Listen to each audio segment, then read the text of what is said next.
everyone. This is American Dreammakers. Welcome. I am Zena Krogadal, your American Dreammakers host. And what an amazing day it is today, the day before Thanksgiving. And let me tell you, I am so thankful for each and every one of you who have supported me and my journey with American Dreammakers and all the things that I've been involved with. So I just want to give a big shout out to all of you who have been such an incredible part of my life, and I have so much gratitude for you. What are you thankful for today? I want to make sure that we all just get a moment to just express our gratitude. So if you are watching live, please go ahead and share this out. I would be so grateful for you to do so. And if you haven't already, please like and subscribe on my YouTube channel. I am certainly there. I'm also on Facebook and Instagram and LinkedIn. I'd love to connect with you. So yeah, let us know that you're here in the comments. I have a very special guest today for this Thanksgiving edition because, gratitude is such an incredible place to be in for our life and for the things that are happening in our life and the people that are in it. And today I am very grateful for our guest that I'm bringing on today. And her name is Martha Novak. And she has published a new book, which we are going to talk about a little bit later here on the show. But let me tell you a little bit about Martha. Martha has published 2 niche market books of nonfiction, The Life You Want and the Teacup Prophecies. The latter is a book, but also an app for iPhones. She is a corporate coach specializing in empowering human potential. National magazines such as Fast Company have highlighted her as someone who brings out significant and pioneering transformations. She is also a therapist. As a screenwriter and playwright, she has written for Scholastic and PBS and was runner-up in the SE Theater Conference's New Play Project. She is also an actor, a theater director, a dialogue, accent coach for movies, and a voice talent. Her experience includes hosting a radio show called Real Talk with Martha Novak on Blog Talk Radio, and her radio shows are posted all over YouTube. So you absolutely can find Miss Martha Novak. If you have not connected with her, absolutely do so. So without further ado, let's bring on Martha. Hello, Martha. Hi, Zena. How are you? I'm good. How are you doing today? I'm fine. Thank you so much, darling. Thank you for having me on your show. Oh, thank you so much for being here, especially the day before Thanksgiving. I know it's busy getting ready to be thankful with family and friends and all of that. And Martha, the other day when we spoke on the phone, I was really excited because I learned that you live in the mountains of North Carolina, and I'm about to move to North Carolina. And I know you're about to be my neighbor, about 3.5 hours away, which is nothing up here, by the way. We go everywhere, We used to complain in Atlanta if something took 20 minutes, but here it takes 2 hours and we just go anyway. It's an adventure. It's an adventure for sure. And my husband and I actually had the privilege of being in that area earlier this year, actually in wintertime, if you can believe it. We were brave enough to come in the wintertime. It's so majestic, the mountains that you live in. Oh, it's beautiful. And the wintertime is one of my favorite seasons. With the leaves off the trees, you can see so much further. It's just absolutely beautiful up here. We have a lot of fun in the winter, and you're very brave to come up here in the winter. And I think those of us that live here year round really do put forth the fact that we live in a terribly cold place. It's just awful. Oh, you wouldn't want to bring your 7 children up here in the winter, and that way we can keep the population down a little bit. The truth is, it's very moderate up here, and it's just comfortable all year round. A little cold here and there, but that's about it. Yeah, the well-kept secret, and you want to keep it secret. I understand. There you go. Totally understand. Well, Martha, I'm excited to have you here today. And Thank as I was you. reading your bio, wow, you are a woman with many hats and many talents. That's Well, just thanks. amazing. So I'd like for you to kind of take us back to, where your inspiration has started. I mean, you've authored several books. So obviously there's been some life experience and love experience and those kinds of experiences that have brought you to be inspired to write books, whether they're nonfiction or fiction books. There's always an inspiration behind it. So I'd love to hear about Martha. Where did you actually grow up? And Yeah. yeah, tell us. Well, I grew up in Atlanta, and I also, in my early years, spent time in New York City when my dad was a CPA, and he was with a firm up there, Pete Marwick. And then my parents thought, well, New York is no place for a child. After I ate every cigarette butt that was dropped on the ground in Central Park, apparently. So the story goes. And they brought me back to Atlanta. My mother's family was from Atlanta, so that's the natural place to have ended up. Wow. So I grew up here, and I also grew up on the plateau, in these mountains, these Appalachian Mountains. Every summer, we would come up here because my father traveled, and my grandmother would bring us up here, and we'd stay all summer at one of the old hotels, which, by the way, were all wood, and they've all burned down, the ones that I'm talking about. We have two left, but Lee's Inn, King's Inn, and Highlands Manor all burned to the ground. And I didn't have anything to do with that, by the way. And I was a kid, but didn't. And so we would stay up here until I was about 13, 14 years old, at which time my dad bought a house. And we were in the Highlands for many, many years, but 30 something years. And I grew up with all these stories of these mountains and these folkloric traditions and legends and conjure people and people that, were quite backhill people that I just adored. And it was loads of fun. Wow. I bet that was loads of fun. And thinking of, back growing up in the mountain like that, like you said, just kind of very close knit community usually is what it is. Well, right? it was and it wasn't, because a lot of these people were summer residents. We certainly were. But Highlands, before it became quite the tourist spot now, was very different in the old days. First of all, you could find a place to park on Main Street, which was, you can't now. But we also had a lot of artists up here and a lot of interesting people. One of the women that came every year was Helen Keller's sister, a very, very patrician looking woman. And I was just fascinated with her and loved her stories. So she was reading all the time. So I thought she was a pretty special human being. Yeah, that's pretty awesome. And then that's quite a contrast being in Atlanta. So you were in the actual city of Atlanta, not necessarily outside of Atlanta? Oh, no, we were always outside of it. I'm not a real city person, so we were always in the suburbs.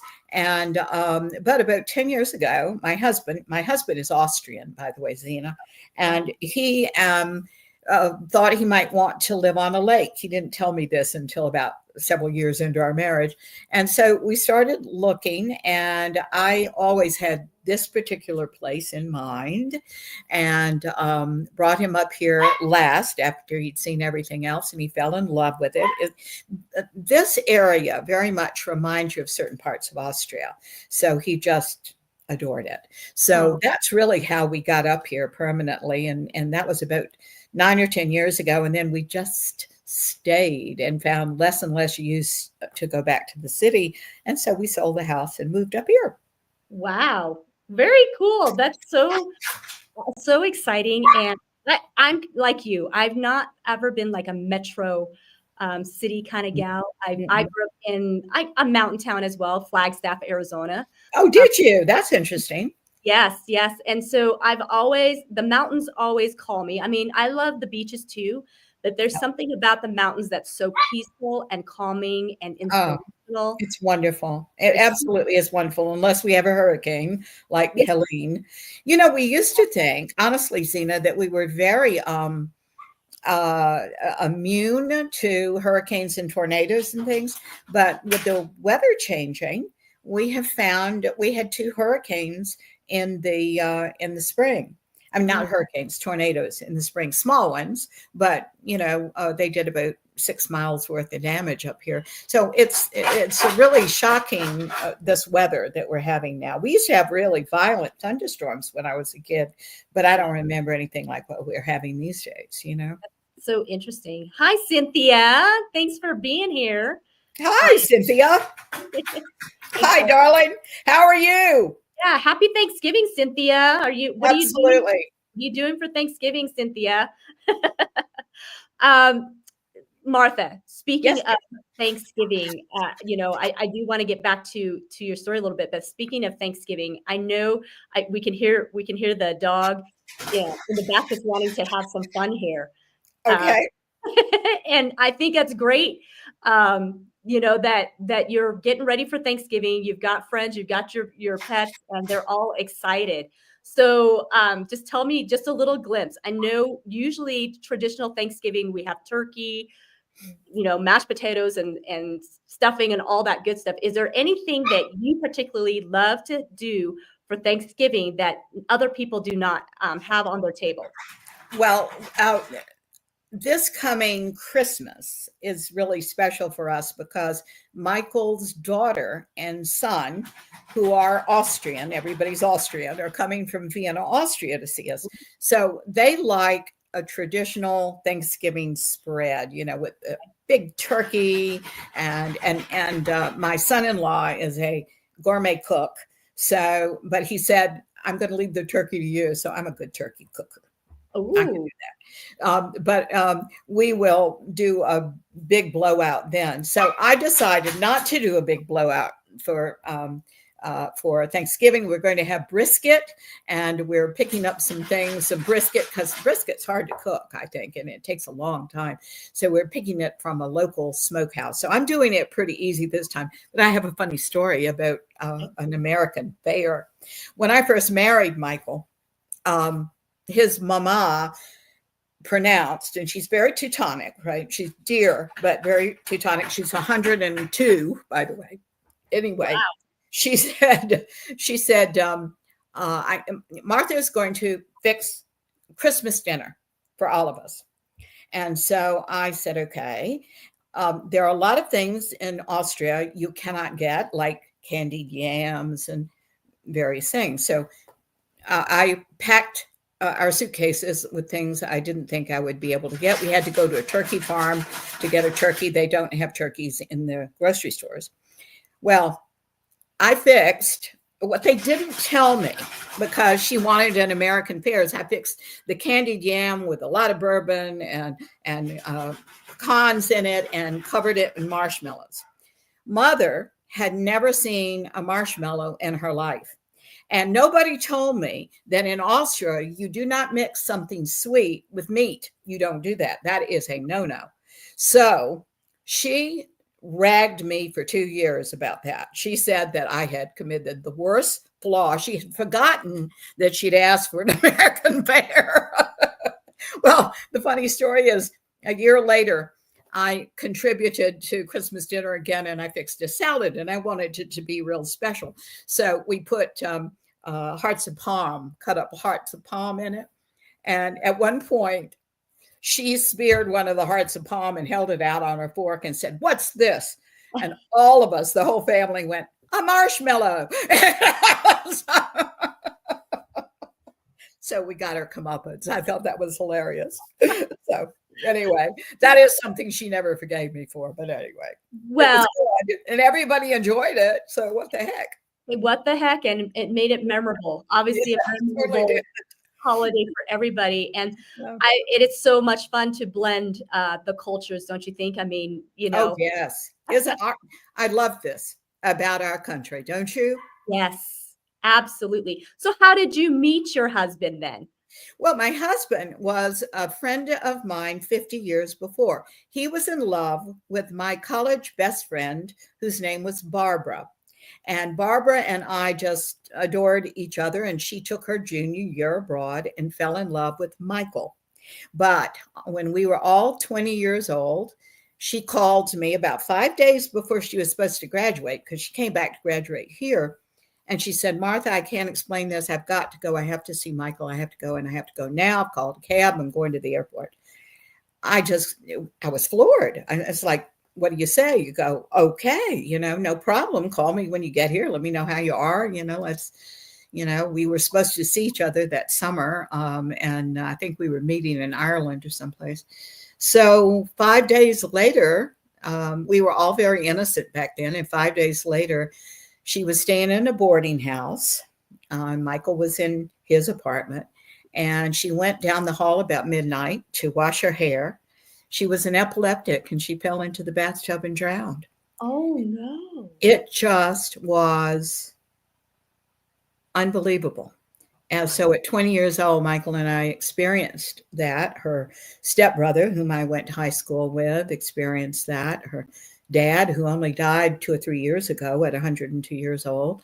Wow. It was horrible. And there were a lot of things around it that we didn't understand. But when Michael and I finally got together, he gave me a piece of the puzzle. I gave him a piece of the puzzle. Her brother came into town and has stayed with us several times, her stepbrother, and he's given us a piece of the puzzle. So it finally is at peace within us. But we carried that for many, many years, that unsettled, what the hell happened to us at 20 years old, and to our precious friend. So wow, incredible. So wow. we communicated that way about Barbara, and then his school started sending him over here, and we became friends. It wasn't anything romantic back then, but he married someone else. I married someone else, and then his wife died, and I was divorced, and we found each other on LinkedIn of all things. Wow. Yeah. Thank God for social media. It's well, I'm telling you, I have, as buffaloed as I am sometimes by it, I am very grateful for it at the same time. Mm-hmm. Yeah. Cynthia says, what fun. Michael's family coming for Thanksgiving from Vienna, Austria. Yes, enjoy. Yeah, they're coming for Christmas. It's not Thanksgiving, but we're so excited about having them. And I'll finally get a big tree. He'll do it for his daughter. He won't do it for me because they've gotten so expensive. But we'll put up a big tree this year. There's something about daughters. I used to say that to my husband all the time. Like, why is it that when our daughter asks you for things, you say yes right away? But when I ask you for things, it's either a no right away or you have to think about it. Well, Zena, yes, I agree with you about that. But it isn't his daughter. It's his dog. We have a new little puppy that is named Pipsy Rosalie, and Pipsy Rosalie can do absolutely no wrong. Oh, I see. I am always wrong, but Pipsy, no. That's awesome. So I want to go back just a little bit here. So you also are a therapist. Yes. And so did you go to school in Atlanta then, or did you end up going to school somewhere else? Well, I didn't go to school for what I do. Isn't that interesting? This kind of therapy came out of my own self-growth work and my acting training, which I did go to school for. And it is an energy-based system that takes people by adjusting their energy to peak performance every time where they do their best work. It is a very calm center and a very high energy, and it's a cellular energy that we work from, and a whole brain experience. And so I found a way to do that just from my being an actor and asking questions about why things worked and didn't work, and watching people on different levels. I was exposed to a really interesting set of truths about performance when I was growing up. How interesting. You were a very astute observer and a student of life, it sounds like. Well, I've always been curious. Maybe that's my virtue, and that I ask questions. I ask the right questions. I told Cynthia that on her show one time that I remember an adult actor coming off the stage and saying to the woman behind me and another adult, and I was a child, dull audience tonight. And somehow I knew it wasn't the audience, it was our performance and what we were doing. And so, I'd ask questions like that, and through the years found the answers to them. And it all has to do with how we are working our own energies to be listened to be heard, to lead, and to care about others. So, it's a question of whether we are working from our ego and our ego child's mind that has us perceiving as a child, or our adult selves, which is the loving global self. And so I take people from the child's mind self to the global self. That's what I do.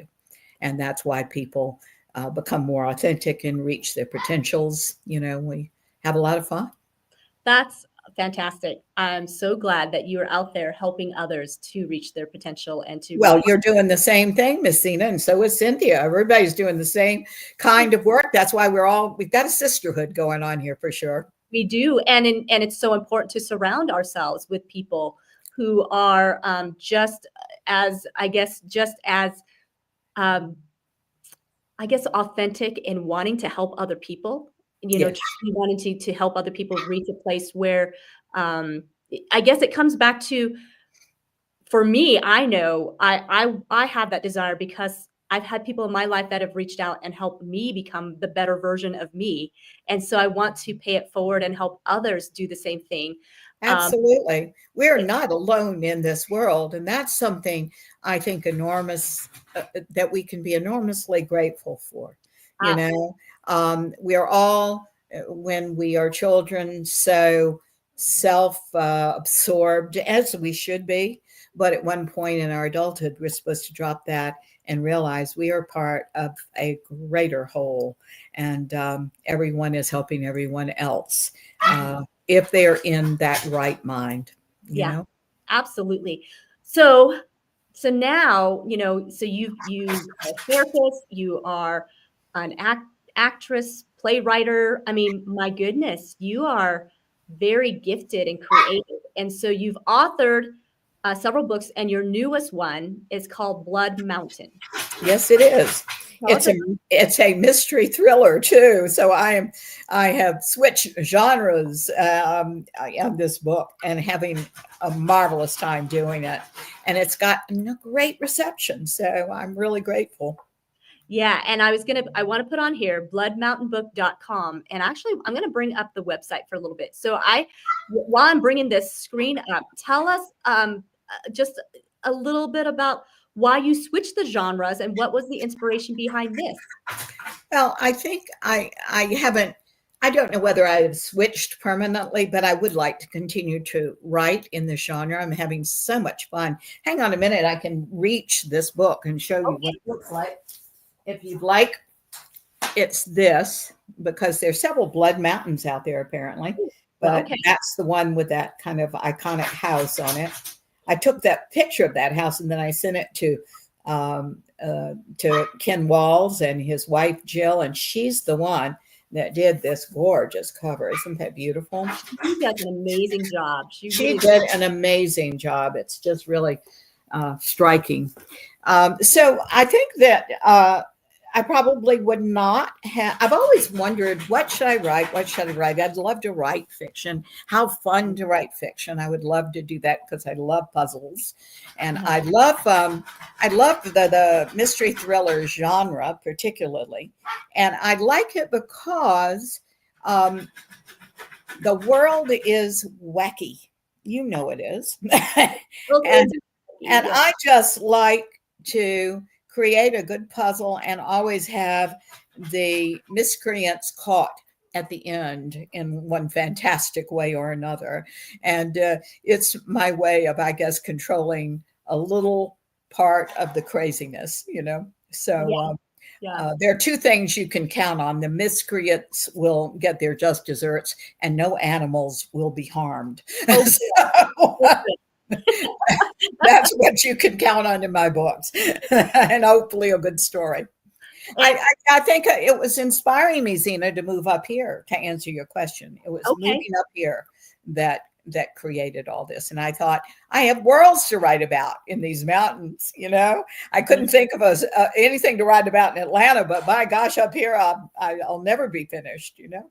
It's amazing. I believe, being in the in a place of inspiration, how much creativity can happen. Oh yeah. Cynthia says, Zena Krogadal's interview with the marvelous Martha Novak. Have you read Blood Mountain? Oh, she's advertising it. It'll bring you to a whole new level of gratitude and peace. Oh, thank you, Cynthia. That's so sweet of you. That was a surprising result of this book. I've heard it from several people because one woman, there are two protagonists in this book, and one of them has quite the rough life. It is a life of terrific sacrifice and a mother's love. And I don't want to give away too much, but I think everybody has come away now from the book going, oh, thank God that's not me. So. Well, and so they can go on Amazon. People can go on Amazon to purchase it. Can they also purchase it off of bloodmountainbook.com? Yes, I think so. I really don't know that, having not purchased off bloodmountainbook.com, but certainly Amazon has it. And I appreciate very much you all going to Amazon. It's a hardback, and I just showed you the hardback, but the paperback looks very similar to that. And there's a Kindle edition, and Ken, my publisher, has not taken off the 99-cent Kindle edition. So that is the buy of the century. So yes. By all means, go on and get that on your Kindle if you have a Kindle. I understand we had a little problem in the beginning because people were trying to do this on their phones or their tablets, and you've got to go to your desktop or laptop, I think, to order it through Amazon. And that'll get you right there. And I hope you all will enjoy it. The book also makes, if you don't mind my blatantly advertising this, it's a great Christmas present. I think everybody who enjoys reading or a great book will enjoy this. And I'll be doing an Audible version of this, but probably it'll be out in the spring because I've got yet to record it. Wow, that's great. No, I'm definitely ordering some copies for family members who love the mystery thrillers. Well, and it certainly will. It's very atmospheric, so it'll certainly tell them the part of the country you're moving to, girlfriend. Yeah. Okay. So they'll really want to read it then, right? They will. They'll say, oh my God. I mean, there was a bear on my porch the other day and a deer standing there looking in the window at my poodle the other day. I mean, it's so much fun to be up here with all these animals, Yeah, I bet that is so fun to be up there and just being part of the wilderness, the nature and all of that. And so very cool. And how long have you been there full time in the mountain there? I want to say we bought the first house. We're in a different house now. We moved to a little larger house. Being Michael was born in Vienna, Austria, downtown Vienna. You talk about an urban boy. That was Michael. I was, I preferred the rural life. And this is an odd way of living up here. I think we bought that first house in maybe 16, if I'm not mistaken, 2016. And it was just a matter of we bought a smaller house because I wanted Michael to see that the summers and the winters are completely different. There's a big influx of people up here on the plateau in April and May. A lot of my friends come back and they stay until the leaves change and then they go. And so the winters are kind of dead. Good time to write, do podcasts and things like that if you have internet, which we didn't for a long time. But it's better now. So we do have all that. But it is a different way of living. It's not like you see everyone all year long. Of course, now we have our friends that are here all year long. But it's rather a different life. It's a little jarring in the spring when everybody comes back. You go, whoa, because you're used to being quiet and everything being very subdued. Yeah, I bet. And it's not that in the summer. Not that in the summer, huh? Yeah, Vienna, Austria, absolutely a great place, to be visit. I'm sure a great place to grow up. I For him. think Michael loved it. It was such a big thing for him to join me over here, but I'm so glad he did. And he's enjoying the heck out of it too. He loves America and he loves this country. It's just, and this place, it's just so magnificent. It's just beautiful all the time and interesting and unusual. Yeah. Well, definitely everyone go to bloodmountainbook.com. Check out Martha's website. Check it out and then order her book. It sounds amazing. As Cynthia said, I don't think Cynthia put it down. I remember seeing Cynthia's like, I can't put this book down. So thank you. A lot of people have said that, which I'm just thrilled about. I went in my darling pet store yesterday, and I walked in, and one of the girls in there, who's a very close friend of mine, was reading the book and had me sign it, of course, and all that. And she said, I'm just so resentful for the first time in my life of all the people that want to buy things for their pets. I want to finish the book. So actually that made me feel very good. So yeah, that is, and it's rather a page turner. And it's an Amazon bestseller. Yes, it is. Yeah. And it was number 20 on Amazon's list of hot new releases. Now, that is big because I came from zero. Nobody knows who I am. So that was a big deal. Well, they know who you are. You've authored a couple of other books as well. Well, I have, but that's a completely different genre, and so they didn't know me in this field, but I hope they will, because I'd love to write more books like this. Got it. So your previous books then, what genre were those in? Well, they were what they call niche market. Niche market means that there's not a very wide audience for those. I mean, after all, it's on deeper levels of consciousness. Those books are supposed to challenge your old way of thinking. Sometimes people don't like to be challenged. So there was a small group of people that I think were interested in, the esoteric journey that you're obviously on, Zena, and Cynthia's on, and I'm on, and all of us are trying to, be the best that we can possibly be and transcend the ego child's mind. So that's why they were niche market. I published them myself because I knew I wasn't going to find a publisher. A publisher these days is interested in selling a lot of books. And so, a murder mystery or a mystery thriller like I've just written is a much more likely candidate for that than something that is on consciousness, though, it's an interesting point you bring up. And I'd like to tackle this just a little bit. Because I'm with you. I'm probably an oddball. I'm one of the few percentage, but I prefer to read to learn and grow. I actually don't prefer to read for entertainment. That doesn't mean that I haven't read for entertainment. My preference is, but what you're saying is that the majority of people actually want to read for entertainment, not necessarily for the personal growth. Yes. So and the interesting thing is, excuse me for interrupting, darling. I just wanted to make the point of, because of who I am, no matter what I'm writing, the protagonist is always going to have a huge arc of personal growth. It's just who I am. I can't write something without that theme of them growing to a deeper understanding of who they are and what they're here to do. So, to me, that is the thing that unites all my work. That's beautiful. And I'm so glad that you stated that, because it's not pure entertainment. If your readers are going to read Blood Mountain Book, they are going to have personal growth. You Well, just, look at Cynthia's reaction. She said it mhm, made her more grateful, yes. so Yeah.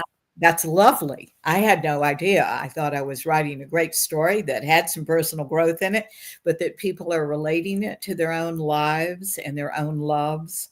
I'm crazy about that. That's wonderful. That's awesome. So, yeah, so my question is, Mhm. as the therapist, now put your therapist hat back on. Why is that? Why do people not want to have the personal growth? What have you concluded as you've observed over the years that we want to avoid that part of us when we know when really I think everybody knows deep inside things would be better, but Mhm. what is it that holds them back? I, Ken asked me a similar question when he was interviewing me, and he said, "You can't use the word fear." he said, "He said every time he's asked this question, everybody said fear," and I said, "Okay, I can't use that word." Um, so I think, darling, that we've all learned to avoid what hurts. And as you know, in our personal growth work, sometimes it hurts. It really does. Sometimes it's hard to face the truth in what we've done for less than loving reasons. But it's very important if we are ever to come into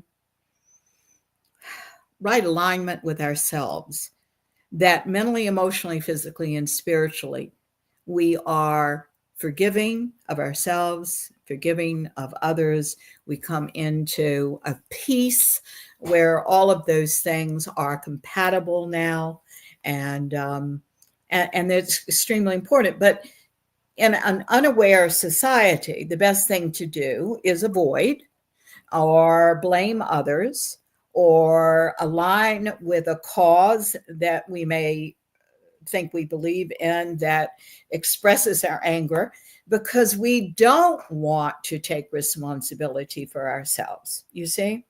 And I think that that is just too easy to do. And I think that's what people, that's a default here in the world. I think that um, also we are talking about an esoteric journey. And I think that it's much too easy for people to say, oh, there's no such thing when their minds are closed to that. And there is such a thing, but it doesn't happen in the closed mind where nothing can get in or out. You know, the closed mind will keep you safe, Mhm. according to the ego child's mind, but it's no way to live as far as I'm concerned.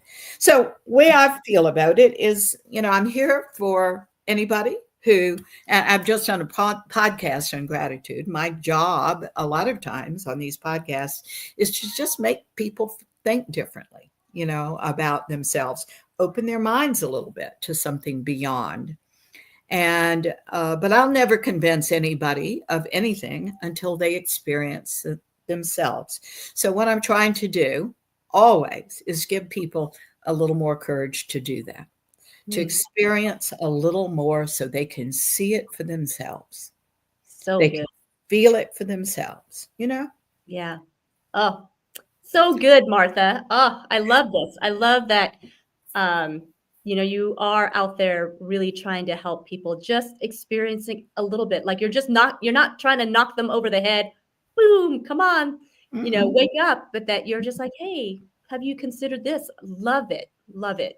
Well, that's really all it is, isn't it? Because it is our personal journey. And Mhm. it is an effort, isn't it? It is.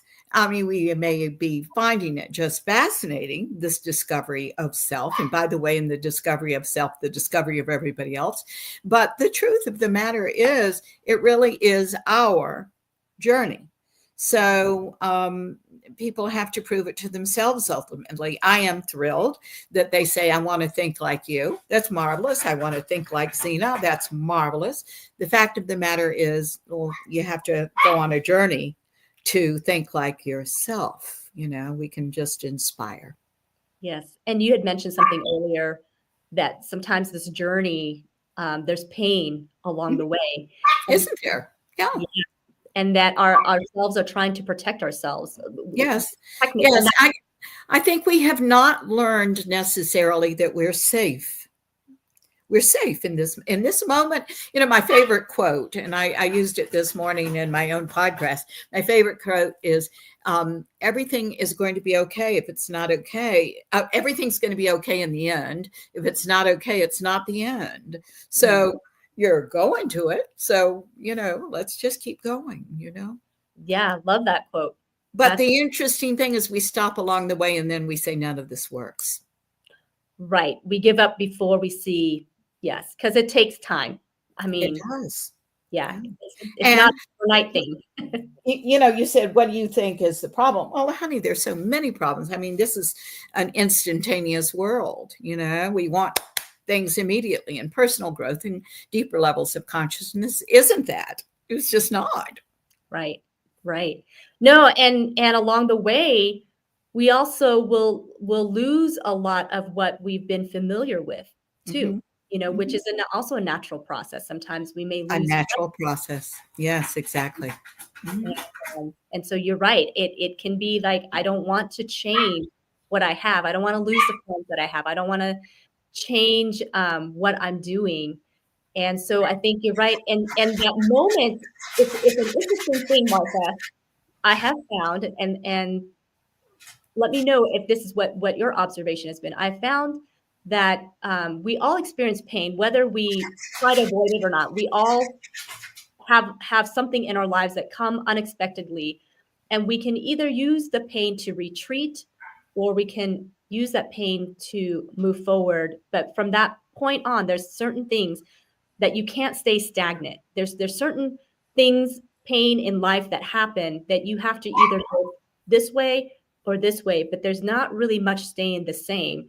And so we have the choice in that moment what we're going to do. Yes. I think that life is full of those moments of decision about what we're going to do with things.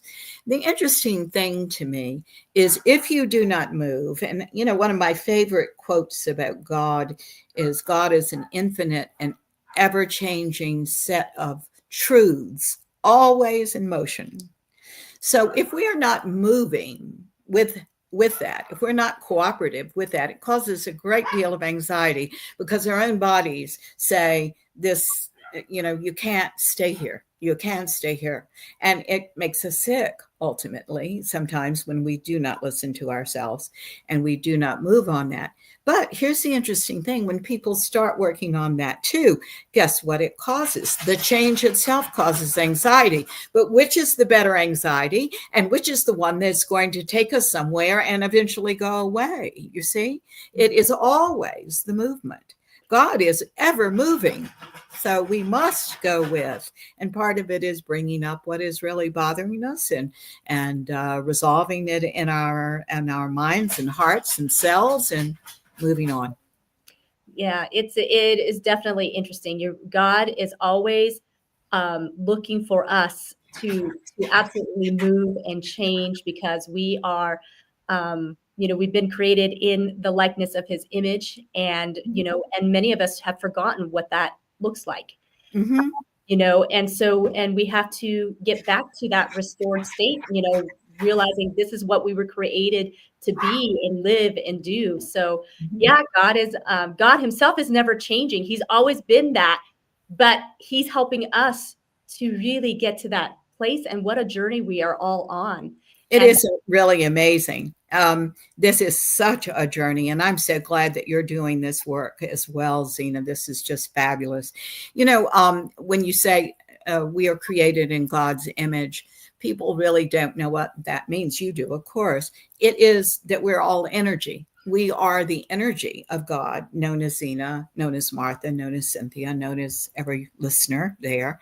And it is the energy. God said, I am that I am. We are the who I am of God, of that energy. But it is, it is the energy is where it is.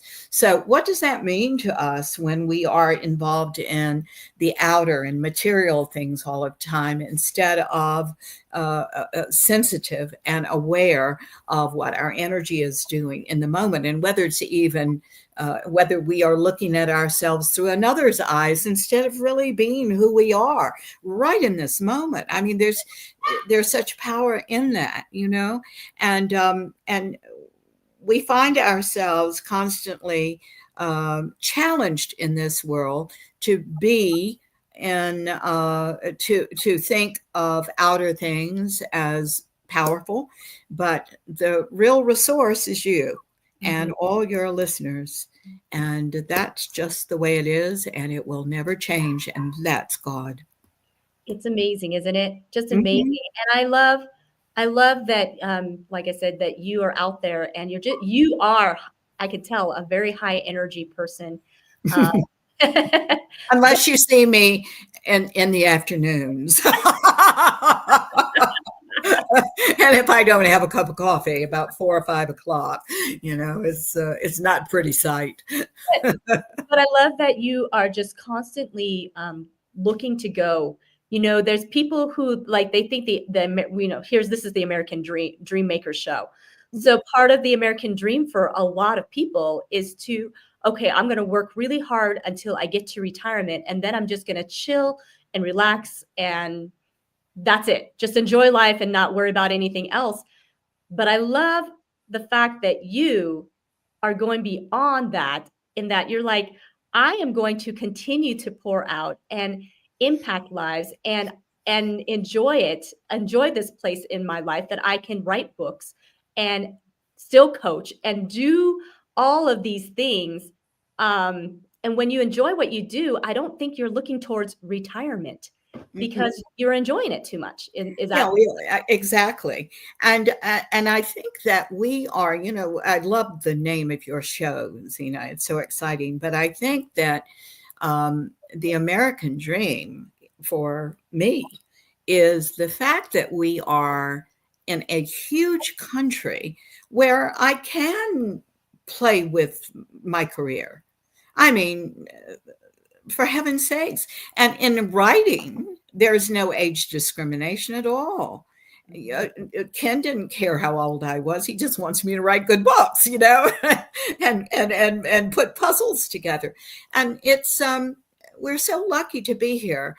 There are countries that are considerably smaller than we are, and countries that are very oppressed, and you don't have that opportunity to to discover yourself and to change and to explore.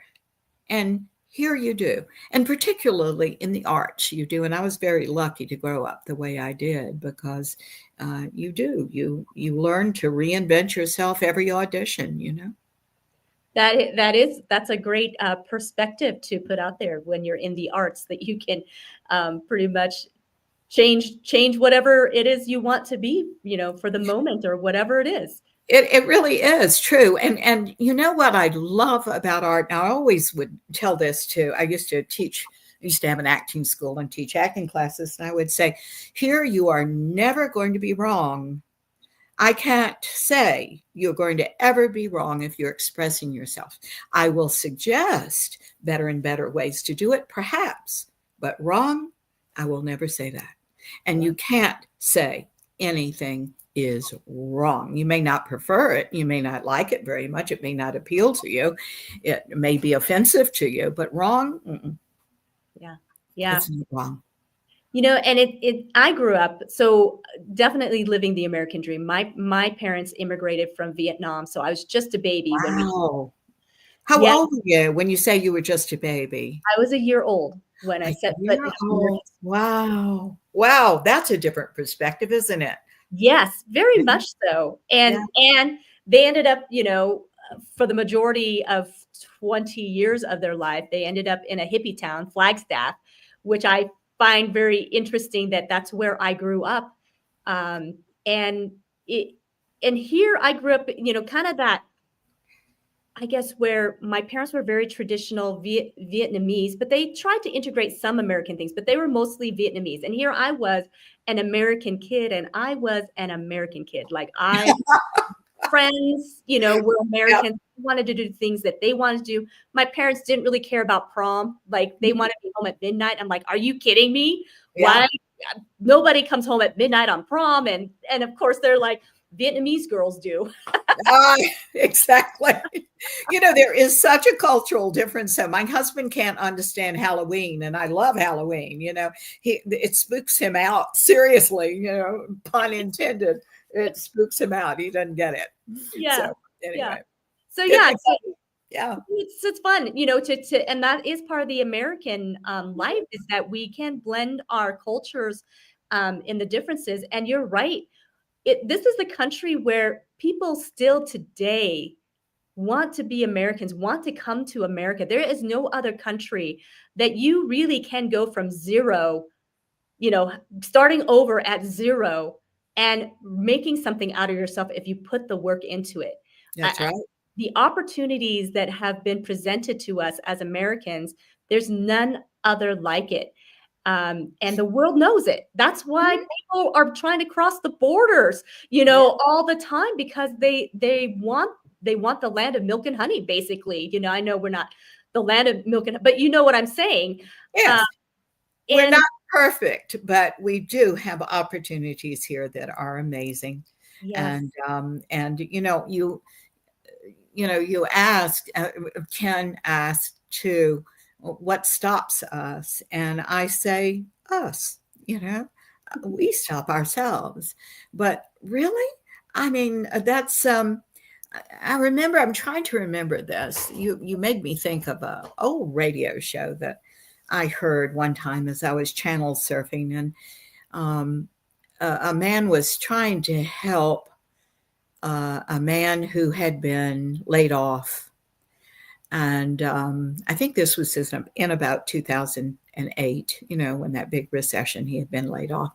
And he called in for help to this consumer advocate, and it was on the radio. And the consumer advocate kept suggesting he try this, he tried that, he tried this. And he kept going back into the past and said, well, it used to be like this. It used to be. Well, where is your mind? You could just hear he wanted it the way it was, and it's never going to be the way it is. This moment is never the way it has never happened again. My husband and I often laugh and say, this moment's never going to come again. Us sitting here in these clothes, in this place, in this underwear, it will never happen again. And it's true. Each moment is different. It's different. It's not going to repeat itself. And if we are repeating things, we're living by rote, and that's not really living. Right. That's perspective. Wow. Thank you for sharing that. Yeah. Woo. You are full of dynamite gems and nuggets here, Martha. That's amazing. Well, I'm full of something. Now, that's what my husband does say. He does say that. Now, you're still coaching, right? You're still actively coaching. Oh, yes. Yes. Mm-hmm. So if somebody's interested when they watch this and they want to coach with Martha, how would they go about getting a hold of you, Martha? Well, you can certainly get hold of me through my website, which is marthanovak.com. Okay. And you can certainly contact me through email even, which is martha@marthanovak.com. It'll be on the site. I'm going to put that up here, the marthanovak.com, because I'd like for our viewers to be able to have that for future reference here.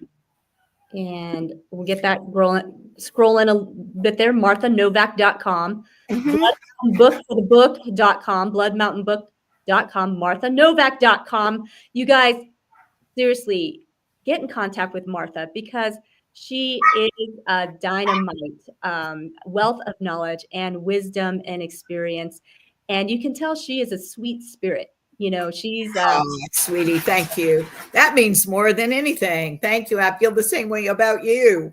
Thank you. I can't wait until you're a neighbor. up here. Me either. I can't wait to go, hang out on the mountain with you and be inspired by the mountains that inspired you. Oh, I can't wait to show you around. We'll have a marvelous time. Really, we will. We'll have to plan several days, though. I think you and your husband are going to have to come to stay in the guest room because there's so much to see up here, not just enjoying the lake, but these little towns are just fascinating around here. Yeah, I think we're going to have to take you up on that for sure, Martha. So good.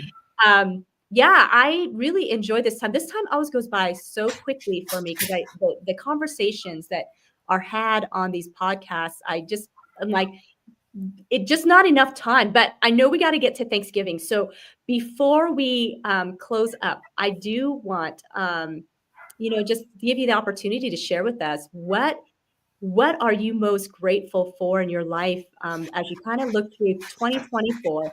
What was the thing in 2024 or even beyond 2024 that you would say has really seared in your heart with gratitude? I'm going to answer that, but let me say one time I was talking to a dear friend of mine who has now passed away, who was quite the wordsmith. And I asked him what his favorite words were and what his unfavorite words were, and he could not answer the question because he loved all words. I'm that way about that question. And what is there not to be grateful for? I mean, seriously, when you say what you're grateful for, you have to go, well, is there another side to that? What am I not grateful for that it lies in juxtaposition to? The fact is, I'm grateful for everything. Certainly, I'm grateful for my family. I'm grateful for my new little puppy who's crazy as a loon, little Pipsy Rosalie. She's a Cavapoo, 10 weeks old, so cute. My family, my husband, my health, my friends, and the relationships that are deepening every single hour that pass. The beautiful, beautiful, gorgeous mountains that have been here. We have a mountain here that's one of the oldest in the world. It's called Whiteside, and they think it might be up to 490 million years old. Wow. It is just, what's there not to be grateful for? Let's just be grateful for it all. Even if you don't I just did a podcast this morning. It's on Facebook Live on gratitude. And even if you're not grateful, why don't you change the momentum of that and just act like you are until you are, because what you're not doing is seeing all the things to be grateful for. So you've got to open that mind to actually see, I was working with a client the other day who is always a bit down in the mouth. And I said, okay, tell me about what your life would look like if you made it. What is it? What does a person have if she's made it? And she described something. And I said, that is your life, isn't it? And she went, oh my God, that's my life. I said, now it's on to the next thing. Come on, let's stop, just rehashing the same story over and over again. Let's go to something else. Great advice. And that's just very appropriate as we look at Thanksgiving, because Thanksgiving is a time that sometimes it's stressful for people because, not everybody finds peace and calm getting together with family. Mm-hmm. Well, that's true. But it isn't about, in my book, it's not about whether the person sitting in front of you is lovable. Mm-hmm. It's about whether you're love. Right. And I think that's what we are. Mm-hmm. So if we need to shorten that period of time with them, we should, so that we can preserve the love that we have for them. You understand? Yeah. I don't think this is you have to spend 6 hours with your family if they're making you feel uncomfortable. I think you're in charge of your time and you are loved. So do what you need to do to continue to love them, which might be not seeing them at all and going out to a restaurant. Who knows? Great advice. That's great advice. But also I think too many times we focus on the things that frustrate us. Oh, yes. Right. Oh, yeah. Oh, my God, politics are going to change for the throughout our lives. And we're going to have countries that hate us, and the next moment they'll love us because they can get something out of us, and the next moment they'll hate us again. What are we doing if that is why we argue at a Thanksgiving table? I mean, for heaven's sakes, nothing is, to me, worth the argument. We just have to love each other and go on, and steer away from certain topics if they are hot topics. Why fight? Absolutely. And then focus, like you said, the gratitude. There is always something to be grateful for. Oh, I think it's a gift. Yeah.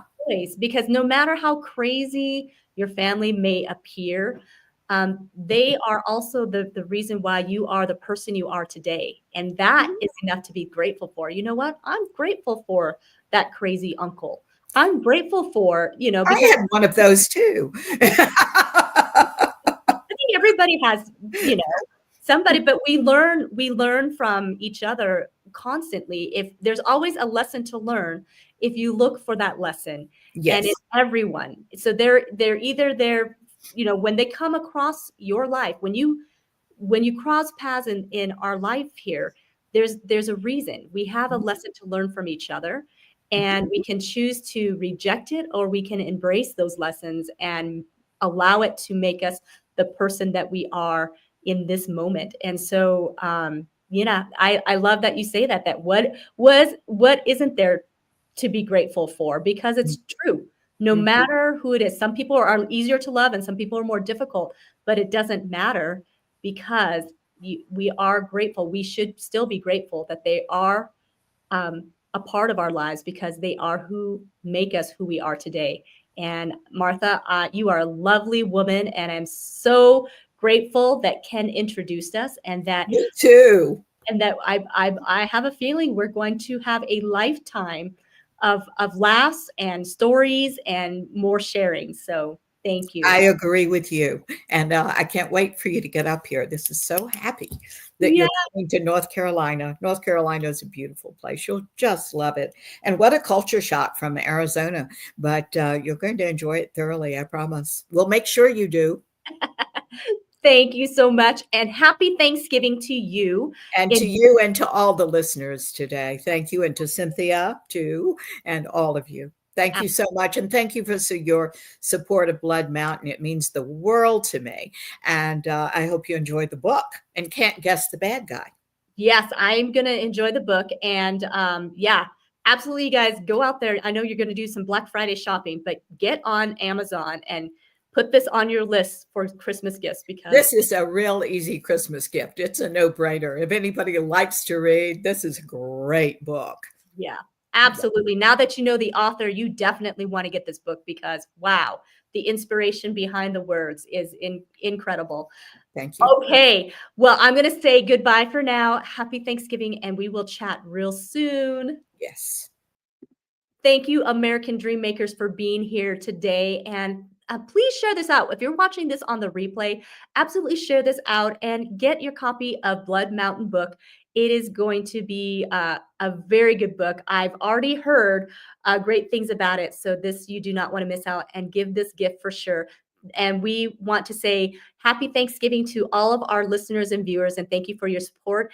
And we are going to resume in 2025 with new guests and new topics and all of that. So stay tuned. American Dream Makers, go out there and live that American dream and help others to live it and go beyond as well. Have a great one, everyone.